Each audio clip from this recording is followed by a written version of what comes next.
This is BBC News. I'm Maxine Mawhinney. The headlines at 3.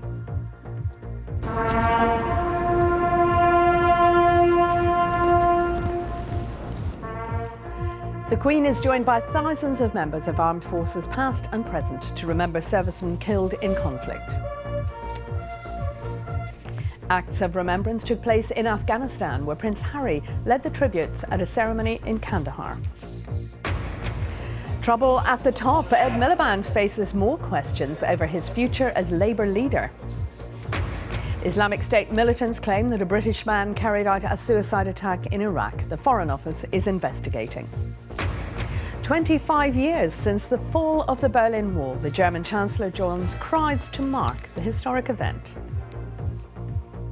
And in the next hour, a daredevil stunt on the Zambia-Zimbabwe border. 2 high-wire artists negotiate a successful crossing 100 metres above Victoria Falls in a death-defying stunt that's taken 2 years of training. And in half an hour's time, Click looks at whether robots can stop the spread of Ebola.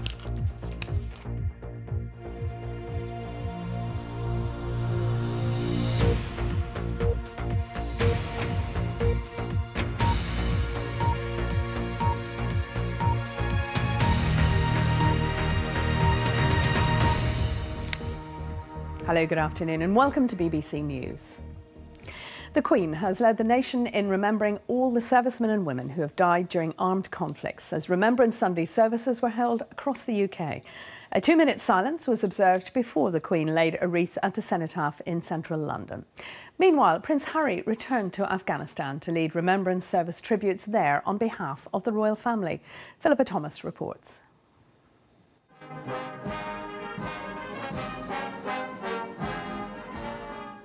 10,000 ex-servicemen and women took part in the ceremonial gathering at the Cenotaph in Whitehall this morning. The veterans of war joined by 1,500 civilians.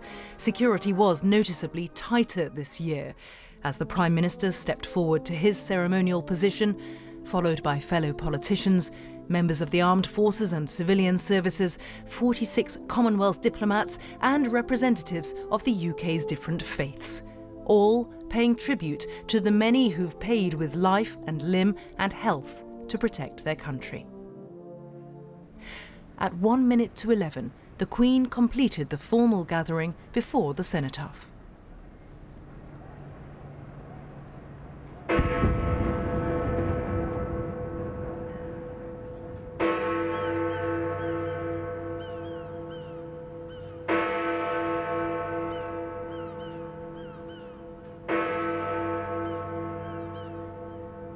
Members of the royal family were, as always, first to lay their wreaths, remembering more than 800,000 men and women who died in the First World War, and those who've lost their lives in all the conflicts since, up to modern Britain's engagement in Afghanistan.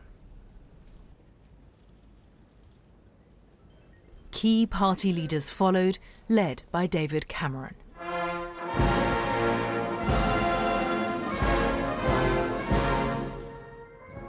The Deputy Prime Minister and Liberal Democrat leader Nick Clegg, followed by Ed Miliband as leader of the opposition.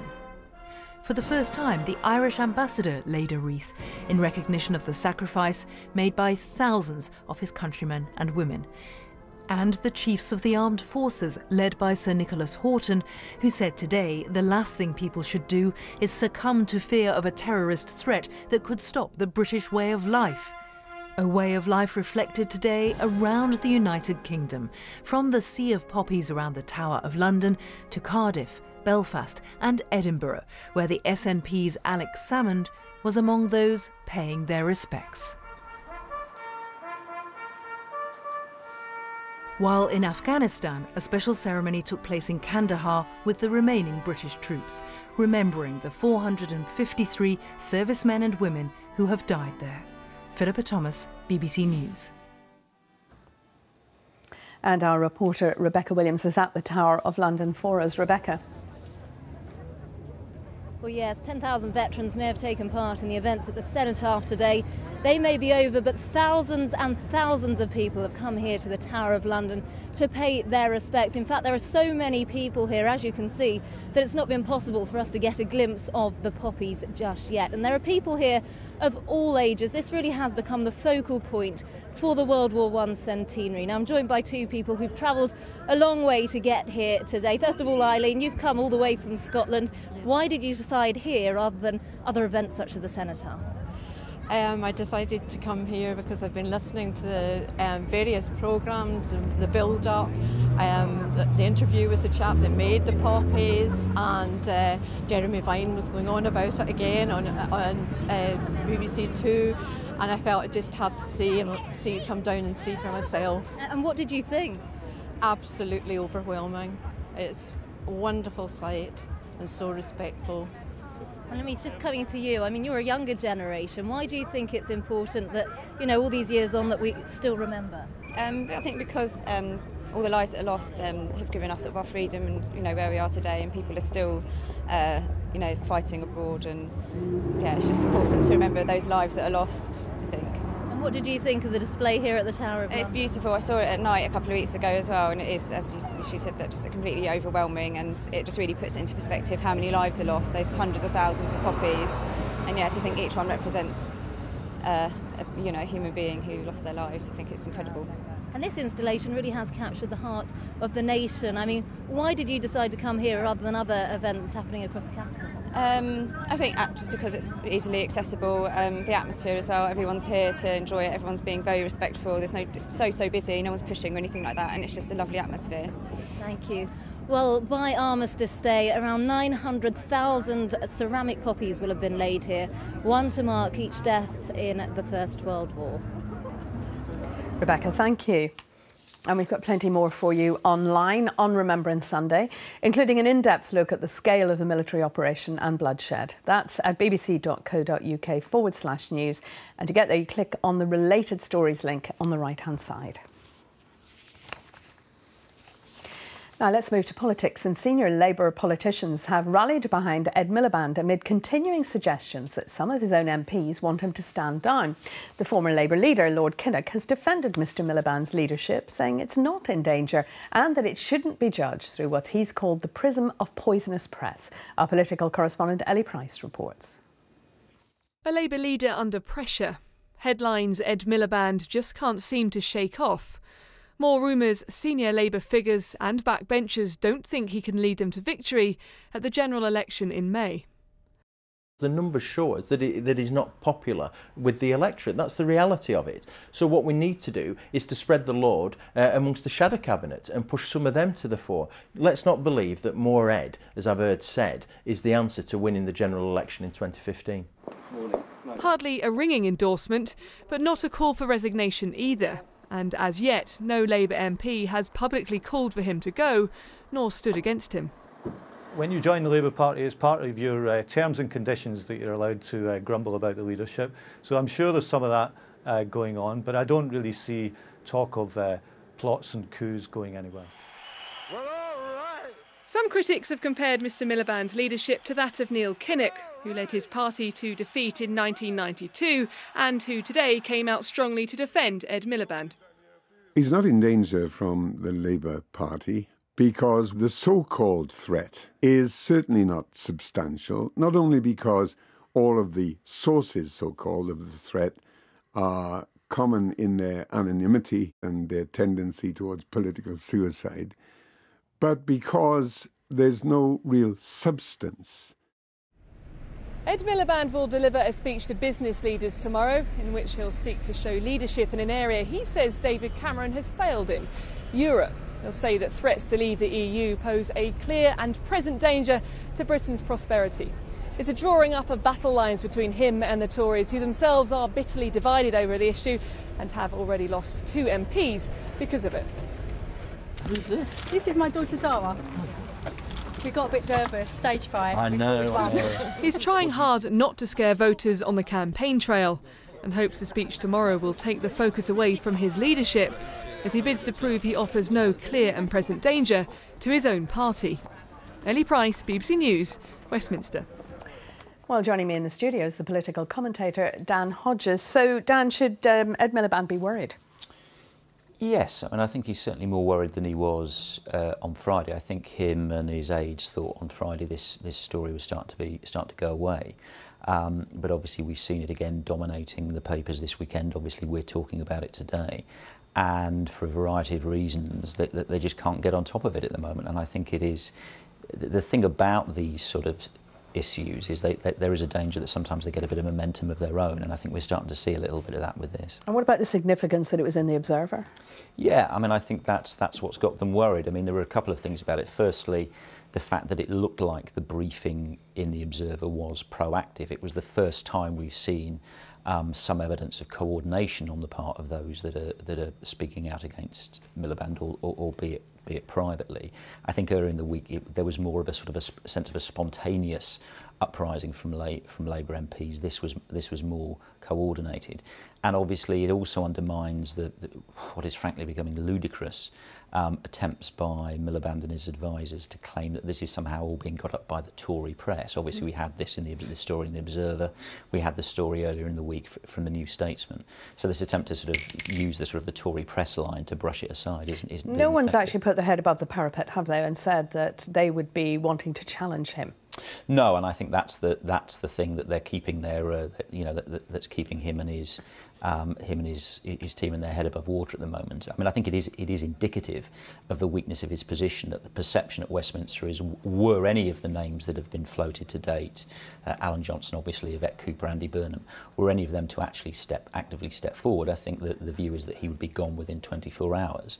And when you get to the stage when if you, as it were, your fate is not in your own hands, obviously that's problematic. I mean, I have to say I would be surprised if any of those people did step forward, although obviously, as we've seen from the Observer, some of his colleagues think Alan Johnson may still be enticed to do so. What about timing in all of this, though, so close to an election? Oh, it's terrible for the Labour Party. I mean, I think part of the reason why we're seeing this is there's a sense amongst some of the Labour MPs that this is the last chance to get rid of him before the election. Once we get into the new year, that final window of opportunity will have closed. But obviously, politically, it's very damaging. I mean, I think what we're seeing is, to an extent, the Labour Party think it would be suicidal if they did move to get rid of their leader, but equally I think they're starting to come to the terms that it would be suicidal if they kept them, and in that sense they feel trapped. What has changed? It's a combination of things. I mean, the discontent about Ed Miliband's leadership has been festering away for some time. I think the loss of the opinion poll lead has obviously been a factor. I think the perception that there is an increasing threat from UKIP, which wasn't perceived before, and I don't think you can overestimate the impact of the declining political position in Scotland. I mean, the polls in Scotland are even worse than they are nationally, and I think you've got a block of 40 MPs the Labour Party thought they could rely on in Scotland, and they now realise they haven't got those votes at all. OK, Dan Hodges, thank you. The so-called Islamic State terror group have posted a statement saying that a British man carried out a suicide bombing in Iraq that killed a police officer. He's been named as Abu Samaya al-Britani, thought to be a man otherwise known as Kabir Ahmed from Derby. He's believed to have been involved in a suicide bomb attack in the town of Beji, which is north of Baghdad. Well, on the line from Beirut is our correspondent, Jim Muir. So, Jim, is there any confirmation of any of this?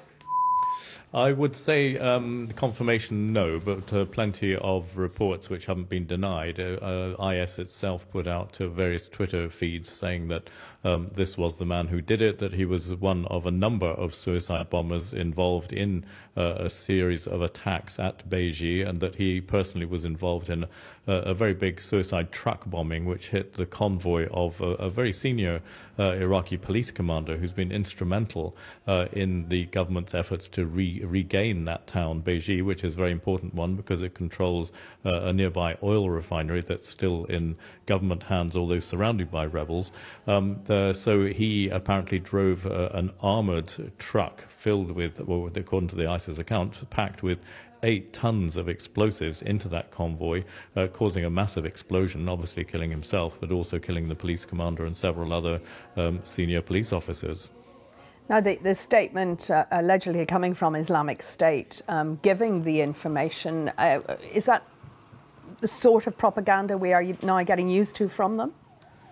It's certainly one of their preferred ways of disseminating information. They're very, very savvy at all the social media, tweets and blogs and Facebooks and all the rest of it.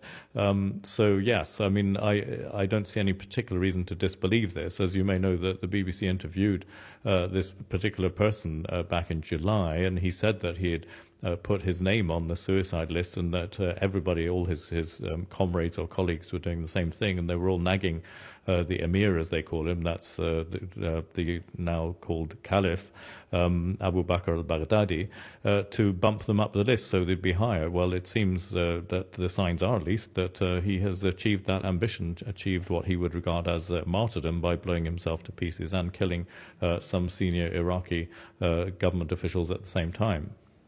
And meanwhile, we're hearing that the US have carried out more bombing raids, this time on a convoy.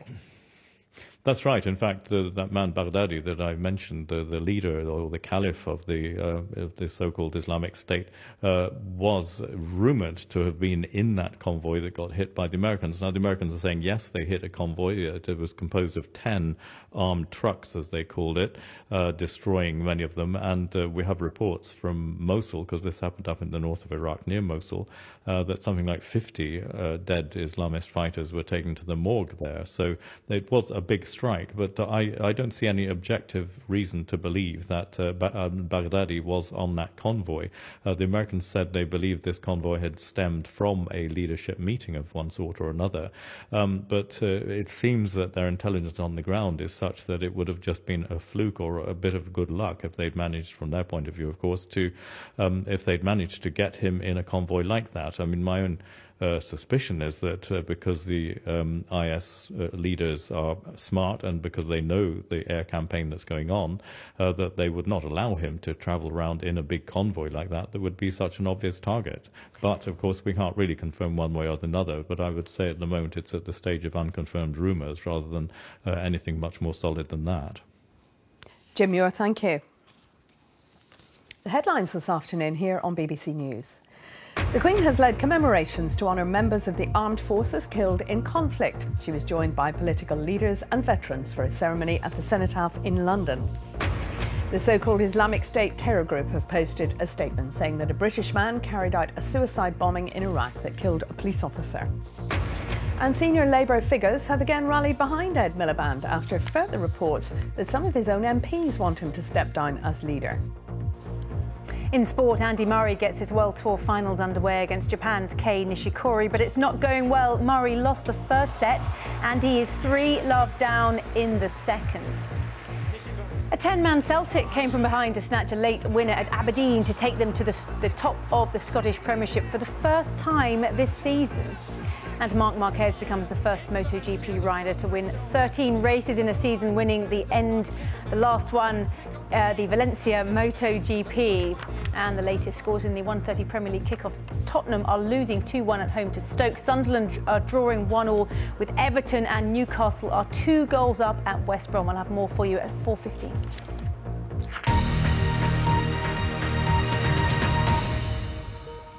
Two American citizens released by North Korea have arrived home.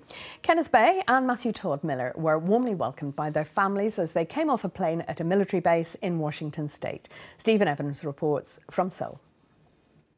The hug that meant American missionary Kenneth Bae was finally home. 2 years into a 15-year sentence of hard labour, he was freed. His family greeted him when he landed. I just want to say thank you all for supporting me and standing by me during this time. His fellow prisoner Matthew Miller was also released. He entered North Korea 7 months ago and was charged after ripping up his visa there. The United States Director of National Intelligence flew to Pyongyang to bring the 2 American prisoners back. It follows the similarly unexpected release of Jeffrey Fowle, who was jailed for leaving a Bible in a restaurant toilet. Here in Seoul, the government's issued a statement welcoming the release, saying the government in Pyongyang should now go a step further and release a South Korean missionary imprisoned there. At a news conference in Seoul, a foreign ministry spokesman said concerns about wider human rights should also be addressed.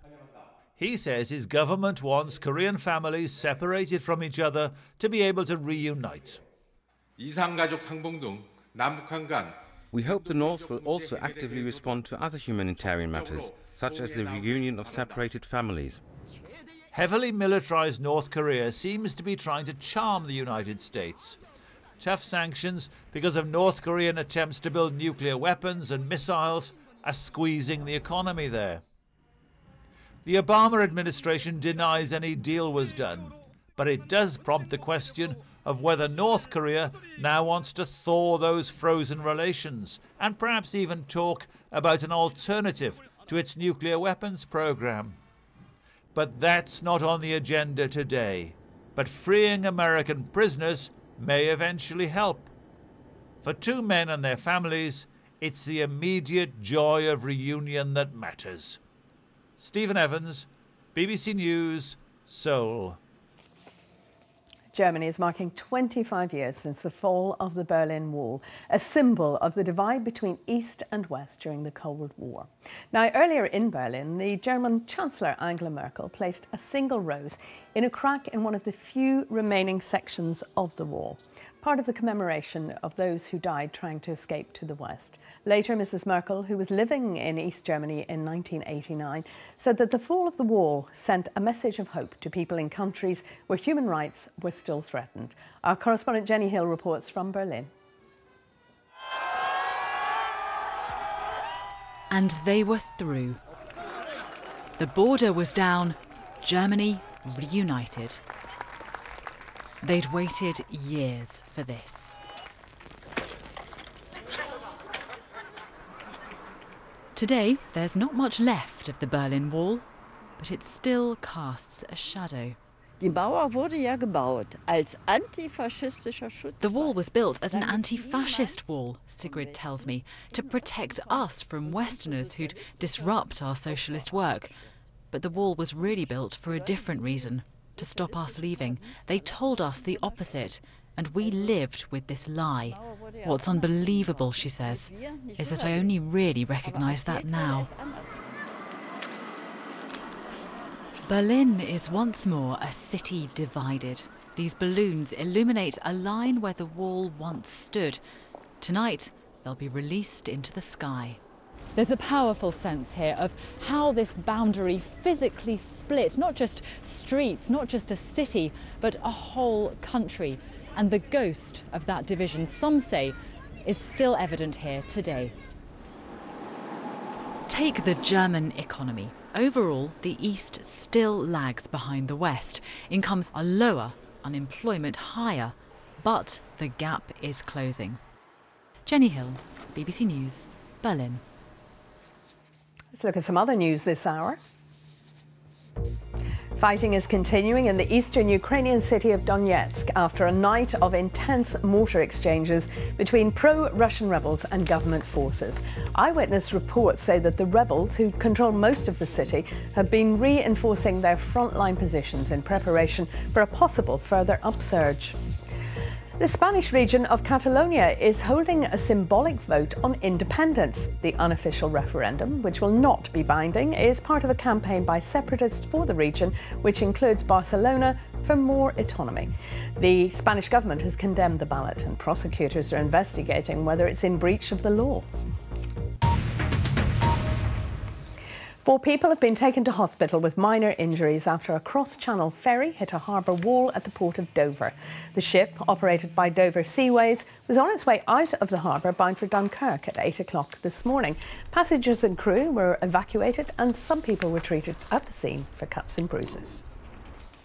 Road signs showing height and weight restrictions are to carry metric as well as imperial measurements from across the UK from next March. The Department of Transport says the changes will make things easier for drivers and improve safety. But critics have suggested putting too much information on signs could be confusing. Our business correspondent Victoria Fritz reports. Thousands of lorries like this one struck bridges last year. Part of the problem could be that drivers struggle to convert between feet and inches and their metric equivalent. As of March next year, new signs above tunnels, bridges and narrow roads could look A little bit like this. You'll only see feet and inches if metres are also visible. First it was petrol and now road signs. The imperial measuring system is gradually disappearing from our roads. But by and large, foreign and British lorry drivers think the measures shouldn't cause confusion. I don't think it makes a big difference really, because many lorry drivers are Eastern European and they're familiar with metric measurements. I'm from East Europe and we have all in meters and all this kind, so should be no problem for us. Everybody these days carries a smartphone, and you can get anything on the smartphone which convert from one to the other in seconds. The government has stopped short of introducing a switch to metric for speed limits and distances. Today, the RAC welcomed the next generation of British road signs. Many people now in the UK have grown up with metric. It's commonplace. We're buying products every day that are measured in metres and centimetres. I think in reality, we know there's lots of foreign drivers in the UK, and as a safety measure, this has got to be an improvement. The hope is that navigating tight spots will become easier and safer for drivers. Victoria Fritz, BBC News. So if you're a bit scared of heights, this story may not be for you. Two daredevils using a so-called slack line have made a death-defying 100-metre crossing over Zimbabwe's famous Victoria Falls. They're the first people to cross the gorge standing upright. Saskia O'Donoghue has more. It's not surprising that this kind of crossing took 2 years to prepare for. Zimbabwe's Victoria Falls played host to two intrepid slackline walkers. German Luca Ermler and Austrian Reinhard Kleindl made the 100-metre-long crossing on a slackline, with only a safety line for support. They are the first people ever to cross the gorge walking upright. Slacklining differs to tightrope walking in that the line is not rigidly held taut. Instead, it can stretch and bounce and acts rather like a long and narrow trampoline. Those who take part in slacklining are often called slackers. The drop from the slackline to the canyon below is around 100 metres. What makes this stunt all the more surprising, then, is that, for these daredevils, this is just an extreme hobby. Regardless, the pair managed to take the daring walk across the so-called smoke that thunders very much in their stride. Saskia O'Donoghue, BBC News. Now we're going to pause and look back at some of the moments from this morning when the nation paused to remember all the servicemen and women who've died in armed conflicts.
And on that picture of the ceramic poppies at the tower, we'll leave that and go across the newsroom and see the weather.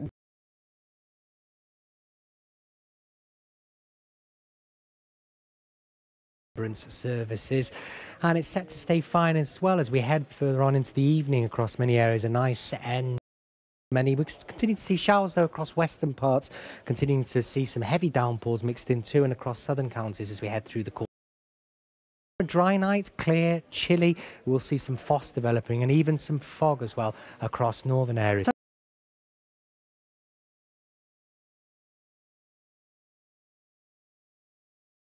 Sunshine breaking through the cloud, but generally a cloudier day for Monday, and then wind and rain starts to push in towards the southwest. Fall here. Further north and east, though, it will be a little bit dry through the day, but very windy with gales. And in fact, the week ahead looks unsettled.